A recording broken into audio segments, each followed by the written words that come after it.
Welcome, I'm Paul, this is Dave. I have 14 Glitch in the Matrix and supernatural stories for you today. Who is the man in charcoal? Let's find out. Case file number 2069, written by Grand Admiral Thrawn. The Man in Charcoal. Context: this occurred back in August of 2011. I was in my early 20s and was clerking for a law firm in the southern US at the time.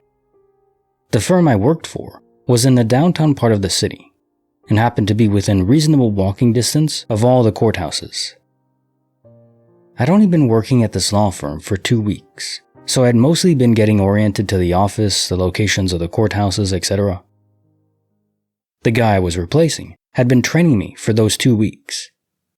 He had only been in town for the summer and was about to head back to his college, which was several hours away, and he was also a witness to said unexplainable mystery. The mysterious thing.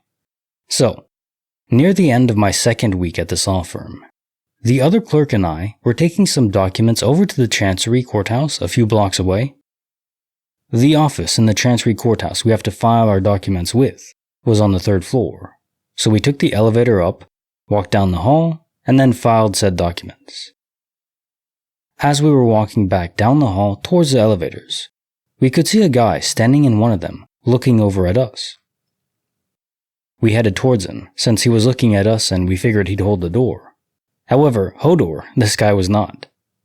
The elevator door shut while we were still several feet away.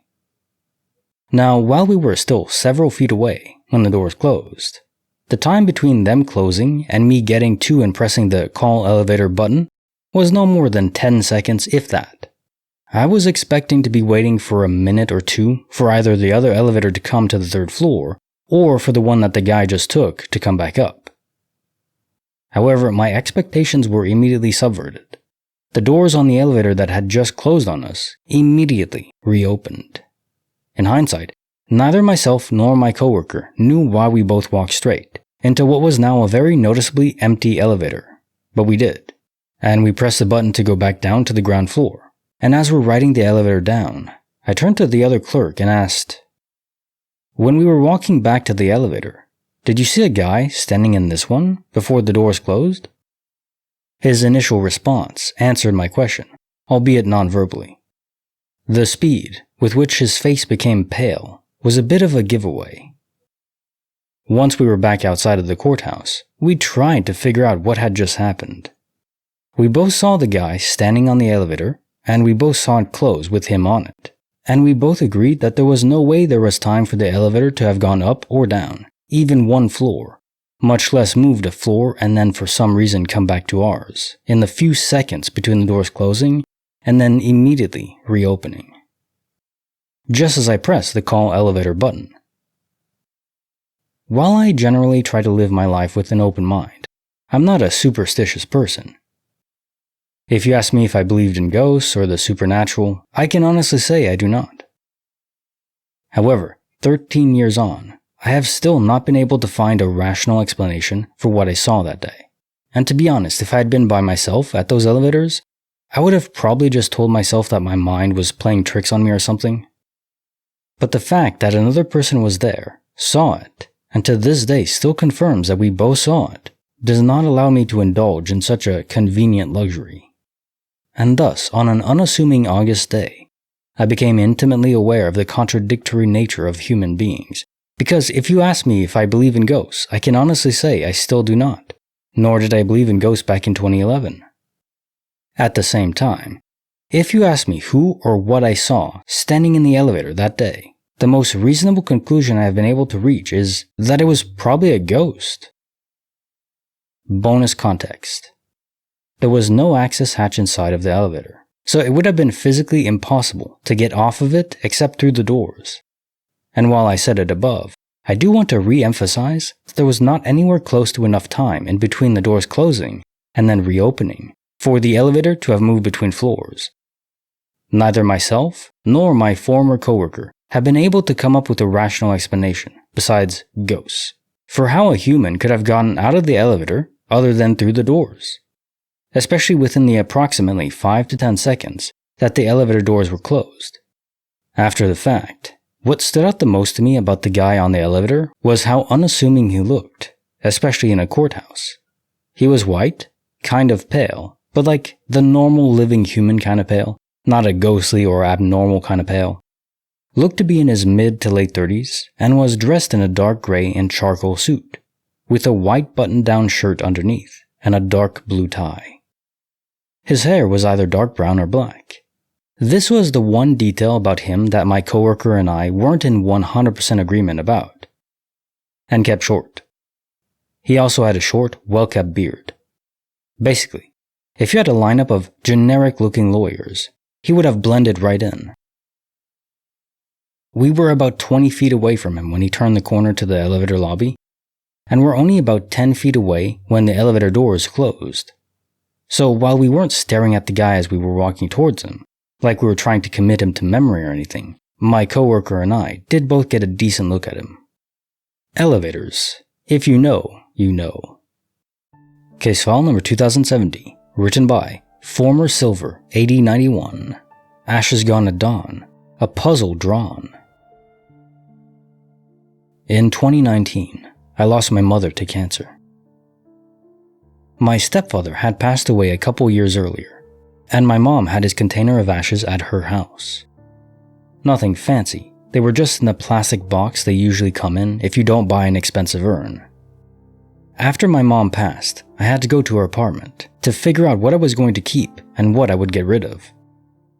I didn't completely finish because I still had a couple of weeks left to fully empty her apartment. I took my stepdad's ashes home with me that night.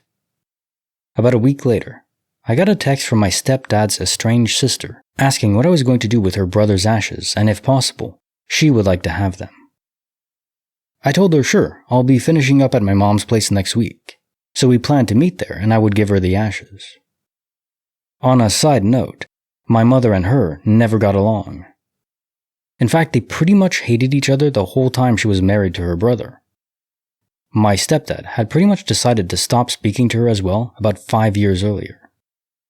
The day had come for me to finish up at my mom's, and I made sure I grabbed my stepdad's ashes that I had in a tote bag for easier carrying on the way out.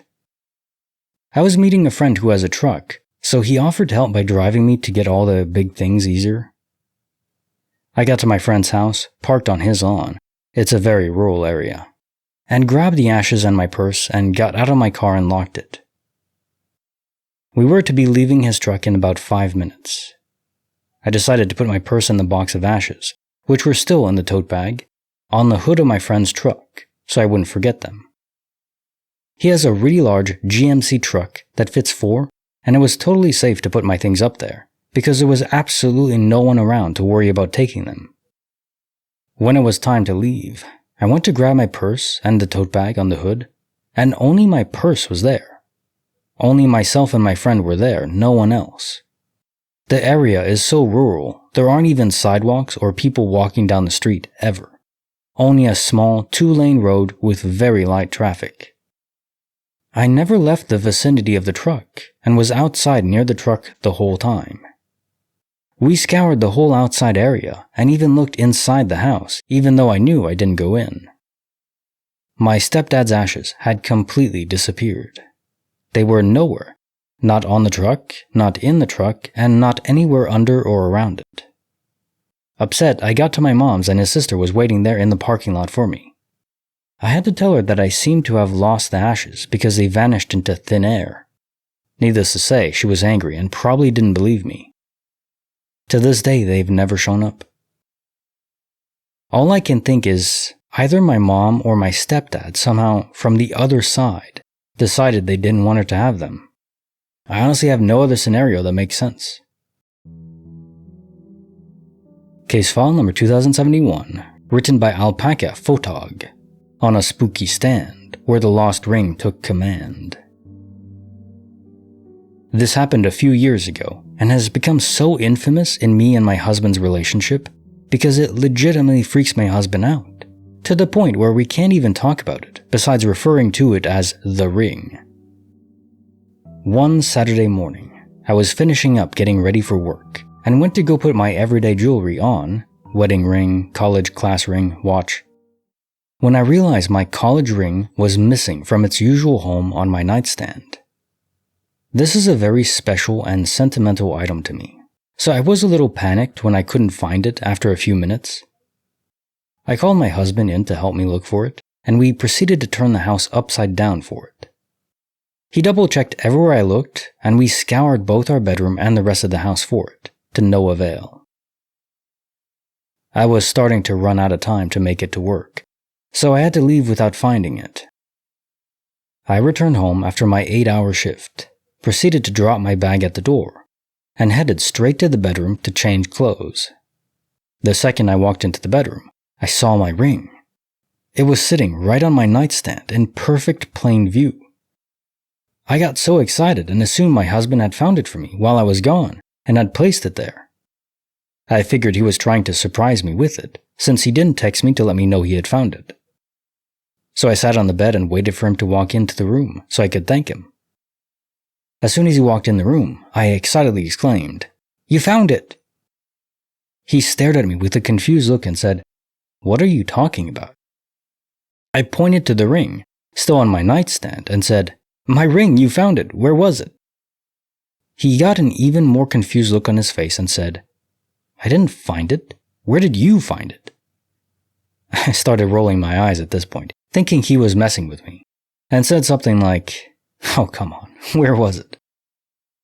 We went back and forth for a while over who found the ring, until I realized my husband actually wasn't kidding at all.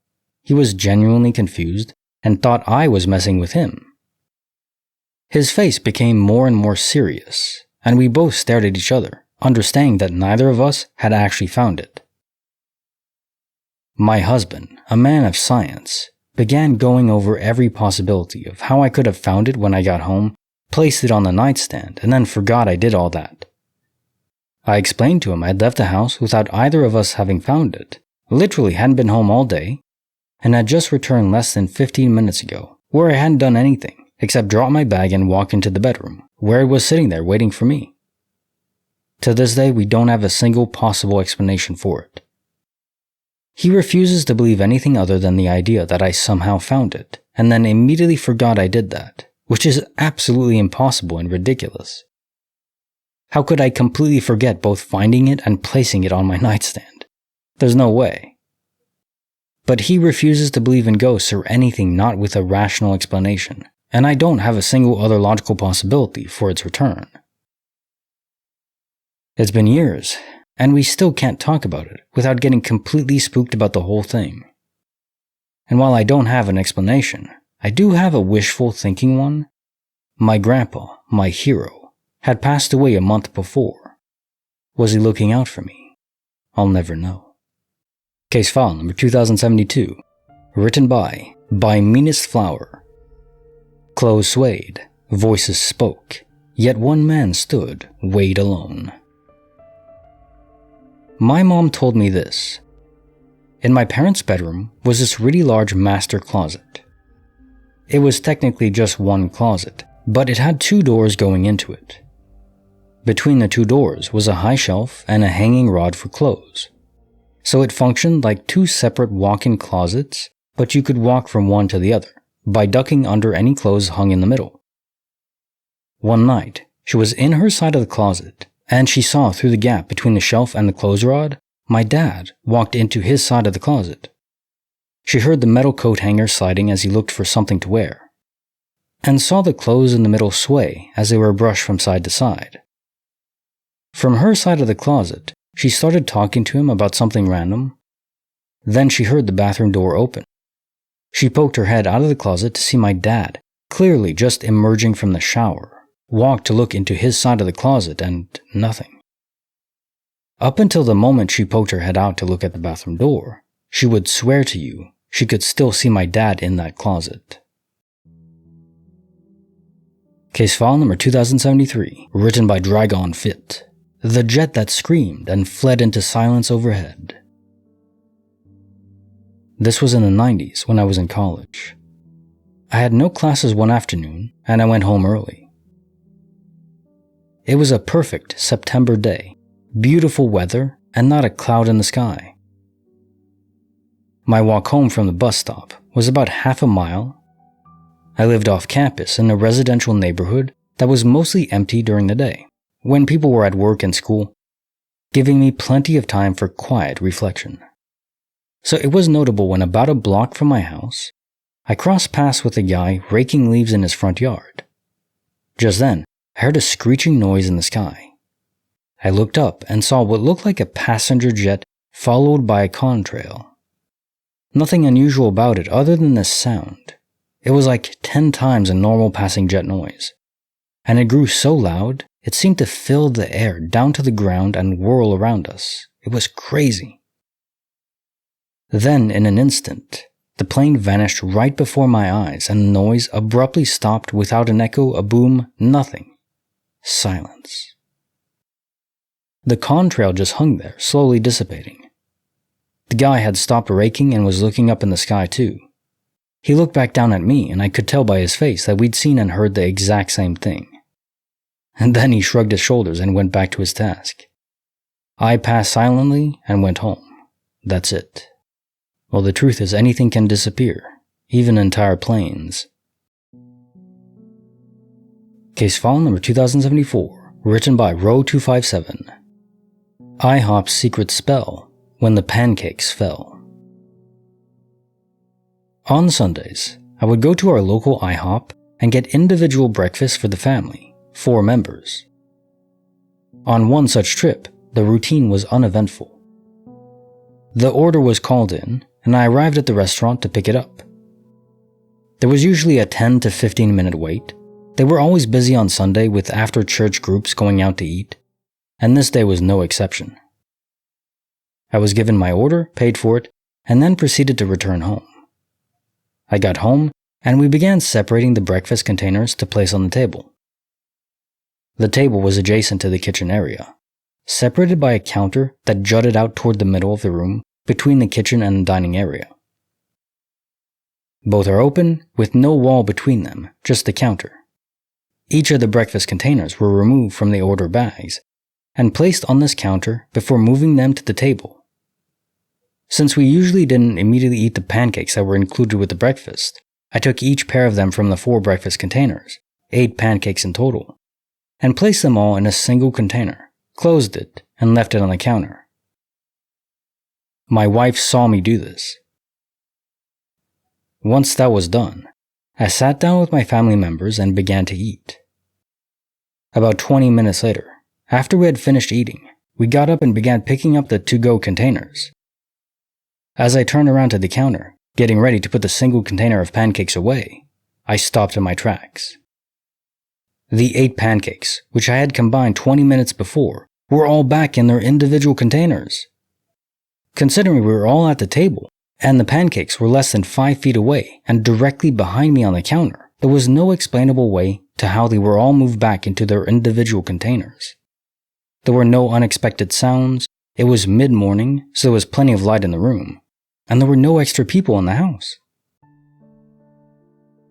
Case file number 2075, written by Adri Blossom. The Final Cuddle's Premonition, the Heart's Condition. I knew around when my fiancée died. I don't know if I knew she was going to die before she left that day. I do know my last memory of her is me crying and begging her to stay home, though it happened so quickly after. I can't honestly say what I knew or thought I knew then vs now, as memories sometimes blur.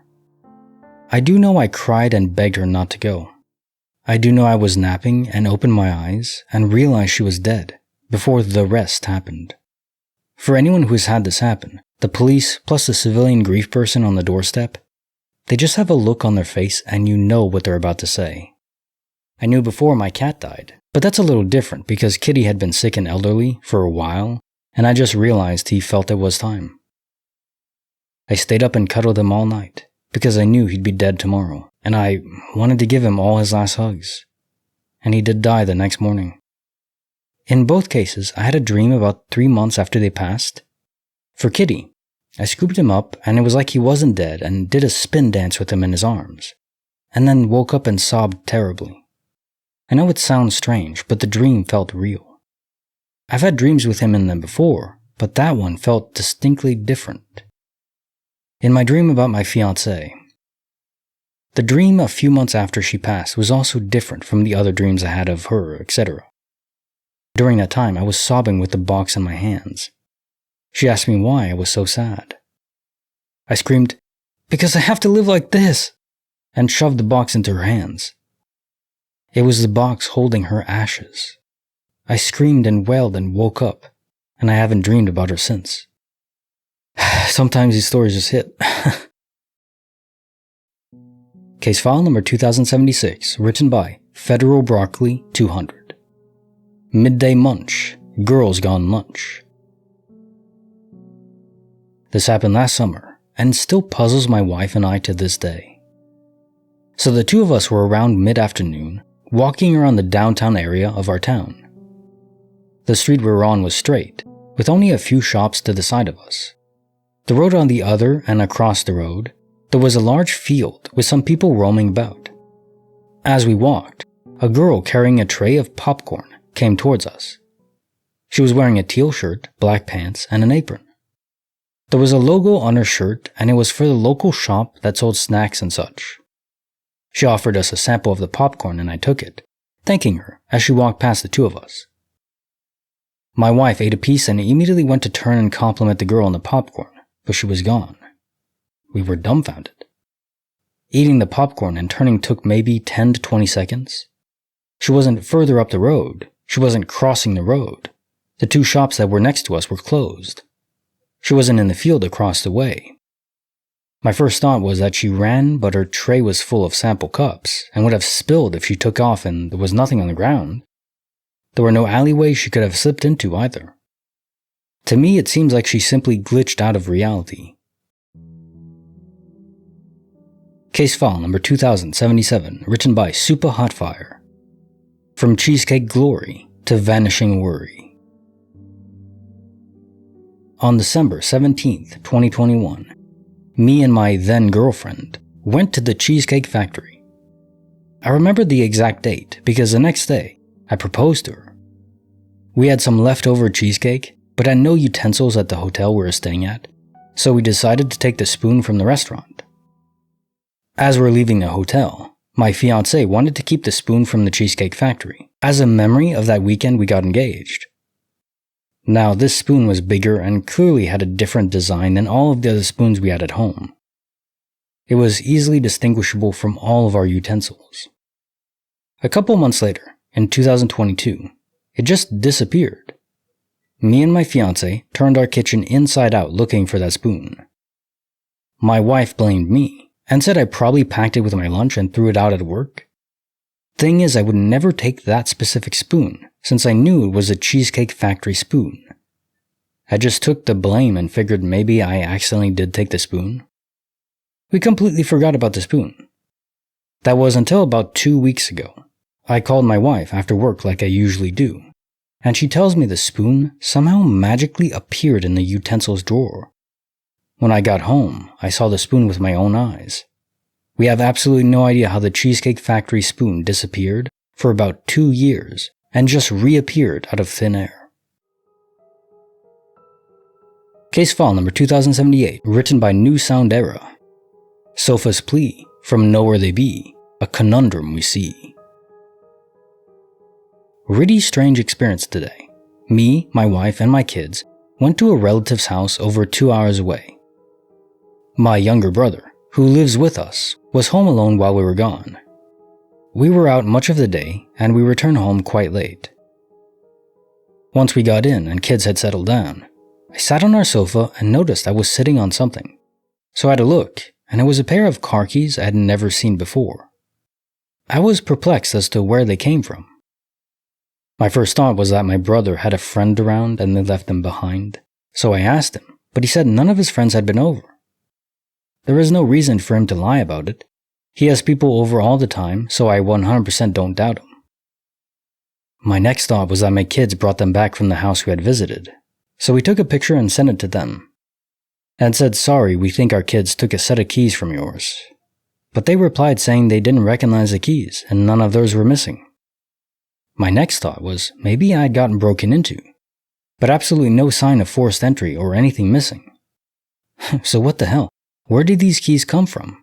They weren't there before we left. My wife always likes to tidy up before we go out for a day trip, so she would have noticed them. I have never seen them before, and they don't match any car brand any of my friends or relatives drive. I'm genuinely confused as to where they come from. Case file number 2079, written by OK Hole 855. Lost Among Lakes, a mystery for heaven's sake. My firstborn toy was lost on vacation 5 years ago. It has returned in an unusual way. My daughter got a xylophone ball whacking ball combo toy. It has 3 balls, red, green, and blue, that can be whacked through 3 different holes to the xylophone below to roll off and make noise. Shortly before we went away to a cabin on a lake, we bought a couple toys for our 1-year-old, the xylophone being one of them. Our daughter had the balls rolling everywhere all vacation, and when we went to leave, we couldn't find the blue. We never saw the blue ball again, or so we thought. Fast forward 5 years, and 2 more kids later. Productive. I was organizing the playroom and filled a tote with toys to rotate out of the playroom for a bit. In went the xylophone and the red and green balls. I put the tote in the basement where it went untouched for around 6 months. My youngest child is 1 now, so I went down to check out what I had for toddler toys to bring up to the playroom. My husband happened to be down there doing something else, so he was witness to what happened next. I pull out the xylophone toy, the red and green ball resting on the top of it. However, as I looked in the tote for the little hammer that goes with the toy, I saw the blue ball. I quickly grabbed and held it as my husband exclaimed, "Where the hell did that come from?" And I have no freaking clue. I would have remembered if I miraculously found it 6 months earlier before putting it away in the tote. I will add that I have had 3 kids in 5 years, so maybe memories are a bit spotty. However, I remember considering just throwing the toy out before putting it in the tote because it had a missing piece. I had tossed several things for that very reason. Anyway, weird. But the third baby loves it. Nice. Case file number 2080, written by Animatronic Couch. 7 years on trial and a disappearance profile. I was on my way with my 2 kids to a cousin-in-law's kids' graduation party at the Grange Hall, a couple towns away from us, in Montague. It's a rural area, so not a lot of buildings or main roads. The Grange Hall was on River Road, the main road in the town. Well, I got on River Road and drove the entire length of it. No Grange Hall. Turned around, went back the other way. No Grange Hall. Pulled over at a parking spot that hunters use for a historic home and asking where the heck the Grange Hall was. She said it was just a mile from where I was and right along the road. Okay, I went up and down the road again, and nearby roads too, even. Still, no Grange. I was running out of gas at this point, so I just gave up and told her we couldn't find it, and sorry we missed the party. My mom had to go to an event there soon after, and she found it no problem. It was right up next to the road. Fast forward 7 years. My son was buying a car and he found one on the Facebook Marketplace. He asked if I could drive him there to look at it. The ad said it was in one town, but the seller texted me later and said no, it's actually in Montague. She gave me the address on River Road. Oh no. The morning we looked at the car, my son and I joked about how we couldn't find the party, and hopefully we can find this place. We did. We passed all the stuff we saw when looking for the Grange Hall, and we found the place where the car was for sale, easy peasy. Well, when we went to leave, we drove along and I crap you not, the frickin' Grange Hall, huge and white with big black letters, was right there, right up against the road like my cousin-in-law and my mom said. There was no way to possibly miss it. My son and I just looked at each other like, what the frick? How? I still have no idea how the Grange Hall was just not there that time. It makes no sense. Case file number 2081, written by Scrivener's Error. High School Hall Silent Thief and a Pic's Brief Relief. When I was a high school senior, I'd caught a guitar pick of the lead singer of my favorite band at the time. He had thrown it into the audience. It was a pretty thick pick, and my dad used his thinnest drill to drill a hole in it, so I could put it on a ball-bearing chain or whatever they're called for a necklace. It was bright yellow, and on the back I fitted one of the band's stickers to it, before my dad drilled the hole and I could cut away the parts that overlapped the pick. I barely took it off unless I was showering. Went to a class in a hall that didn't have a ton of rooms. Left the class, had definitely still been wearing it when I left. Went to my locker to put away books before my next class. Then I went to fidget with it, and the pick was gone, chain still on me. There was no way it ripped out as my locker was 500 feet from the classroom, and all I did was walk over to my locker. It wasn't in my locker, wasn't anywhere in the hall on the floor or in the classroom, and I retraced my steps exactly. I was one of maybe 20 kids walking through that hall in the 5 minutes from leaving the class to going to my locker. No idea what happened to it. Similar thing happened when I was maybe 13 or 14. Had a tiny ring my dad bought me at an outdoor show that had to be sized down for my 8 or 9-year-old finger.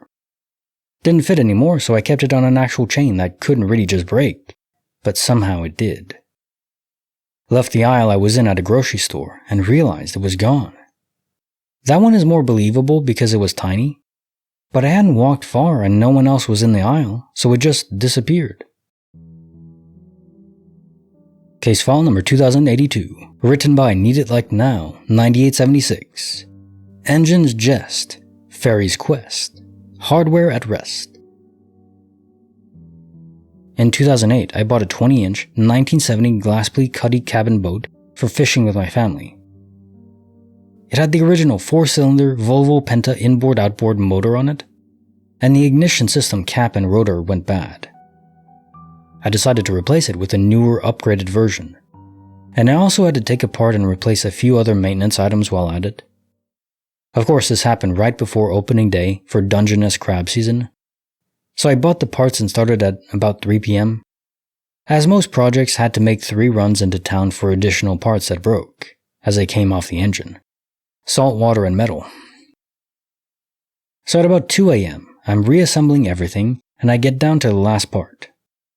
I had placed all the parts and hardware in a specific place and organized how they came off. I found the part, but no hardware, like 8 nuts and bolts. It's late, it's dark, I'm tired. The hardware was gone. I had multiple work lights, a headlamp. I looked in every nook and cranny in that boat.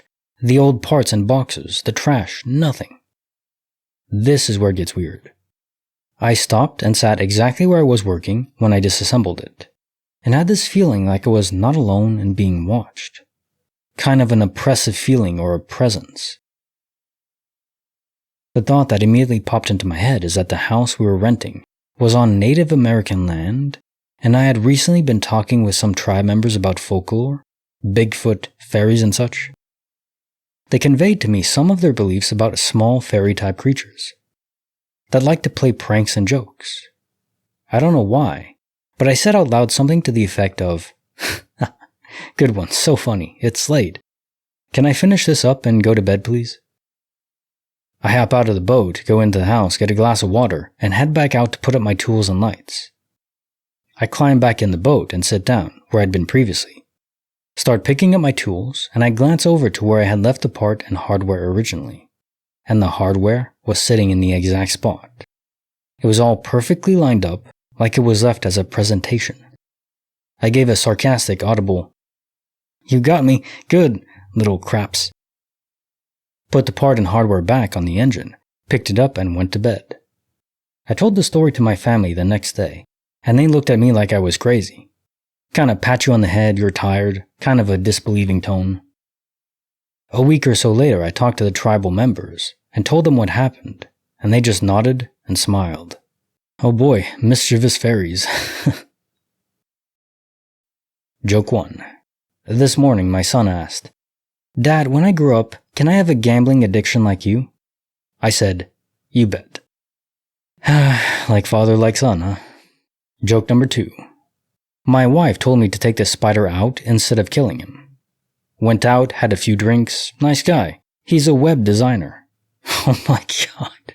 Fantastic. He even eats bugs for breakfast. Hey, that's my addition. Joke number 3.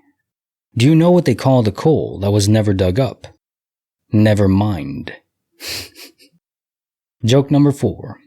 Why does Voldemort stay out of everyone's business? Because he isn't nosy. Yep. Joke number 5. I called 911 and said there was a wolf in my house. The police responded with, "Where?" I said, "No, it's a regular wolf." Like the video, subscribe, hit the bell. Kinetic Symphony signing off.